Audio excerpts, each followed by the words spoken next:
আসসালামু আলাইকুম আব্বা। কাকা আসসালামু আলাইকুম। আসসালাম। একটা জরুরি বিষয় ছিল, আবার ওই কাকাকেও দরকার, এই জন্য কষ্ট দিলাম আর কি। না অসুবিধা নেই, বলো বলো। আচ্ছা আব্বা, আপনার বিয়ের মহারণা কত ছিল? এটা কি ধরনের প্রশ্ন? মানে আমি তো কিছুই বুঝলাম না। দরকার আছে আব্বা, একটু বললে ভালো হয়।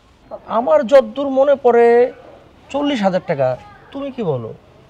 40,000 টাকা, হ্যাঁ হ্যাঁ 40,000 টাকাই। তবে ওই এর মধ্যে মনে হয় ওই 8-10,000 টাকা উসুল দিছিলা, ওই সোনা গয়না দিয়ে আর কি। হ্যাঁ হ্যাঁ তাই। যতদূর মনে পড়ে ওর মায়ের হাতে 5,000 টাকা দিছিলাম, আচ্ছা, আর বাকিটা তো দেওয়া হয় নাই। আর অনেক দিন হয়ে গেছে। মানে আব্বা বাকি টাকাটা দিবেন না? ওইটা নিয়ে কি আর তোমার মা কোনো প্যাচ করবে? না হয় হজে যাওয়ার আগে একটু মাপ চেয়ে নিব। মোশারফ, তুমিও কি মাপ চেয়ে নিছিলা নাকি? না আমারটা আমি ধরছিলামও কম, দিয়াও দিছি। তবে ভাতিজা যে কথাটা বললো এটা কিন্তু অত্যন্ত গুরুত্বপূর্ণ কথা। গুরুত্বপূর্ণ মানে কি? মোহরানা ধরতে হয় তাই ধরছি। আর তারপর তার সাথে এতদিনের ঘর সংসার, এই বুড়ো বয়সে কিছু মনেও করবে না আর সারাসারিও হবে না। আর মাপ চেয়ে নিব, আর ওনাকে উমরাটা করাই দিলেই তো শেষ। আর এটা নিয়ে খুব বেশি কনসার্নের দরকার নাই। আচ্ছা আব্বা, আমি যতটুকু জানি এই মহারণাটা আদায় করা তো ফরজ। এখন এই ফরজ কাজ কি বাকি রাখা যায়? কাকা আমিও তো মানে বিস্তারিত জানি না আর কি। জানবা কি করে? আমিও তো একজন ইমাম হিসাবে মুসল্লিদেরকে এই বিষয়ে কোনো ব্যাখ্যা করি নাই।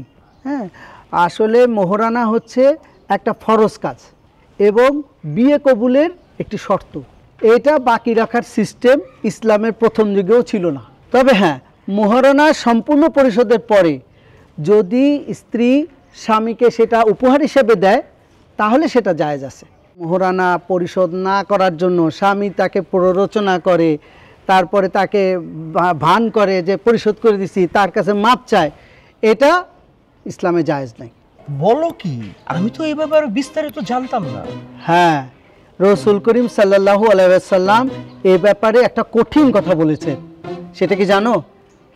কিয়ামতের দিন এমন লোক আছে, এমন অনেক লোক আছে যারা বিয়ে শাদী করার পরেও জেনাকারীদের সাথে হাসর হবে।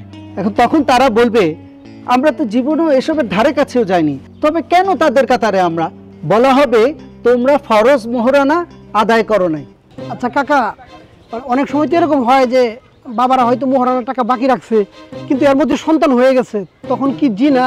না না বাবা, এখানে বিবাহ শুদ্ধ, জন্ম শুদ্ধ, সব ঠিক আছে, কিন্তু বিষয়টা হলো এটা যে এত বড় দায় সেইটা বোঝানো।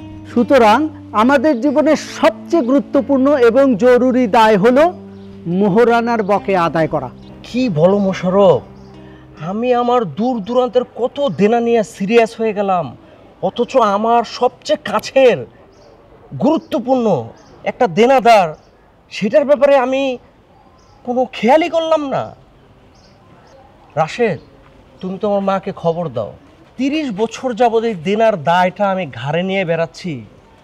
আল্লাহ কি আমাকে মাফ করবে?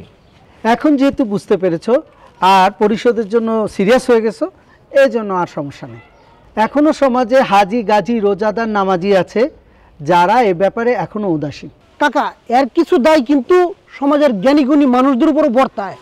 তারা কেন এই বিষয়ে সবাইকে সতর্ক করে না? বাবা, তুমি এখনই যে টাকাটা আলাদা করে রেখে দিবা, তোমার মা যখন আসবে তাকে দিয়ে দিবা। মাশাল্লাহ মাশাল্লাহ, তুমি তো দেখি অনেক সোয়াবের কাজ একসাথে করে ফেললা। মানে? ওই যে দেনা পরিশোধ করলা, একটি আমলে গুরুত্ব দেয়া, নবীজি সাল্লাল্লাহু আলাইহি সাল্লামের কোনো হাদিস পাওয়ার সাথে সাথে সেটি আমল করার জন্য ব্যাকুল হয়ে যাওয়া এবং তাৎক্ষণিকভাবে সিদ্ধান্ত নিয়ে সেই আমলগুলো করে ফেলা, এগুলো প্রত্যেকটি এক একটি সোয়াবের কাজ। মানে মানে আব্বা মানে একসাথে অনেকগুলো সবের কাজ করে ফেলছে। হ্যাঁ। তা আমি কি সব পাবো না? আমি জিনিসটা বললাম কাকা। তা তো অবশ্যই পাবা, যে বলবে সেও সব পাবে আর যে আমল করবে সেও সব পাবে। সুবহানাল্লাহ। সুবহানাল্লাহ সুবহানাল্লাহ। চলো আমরা যাই।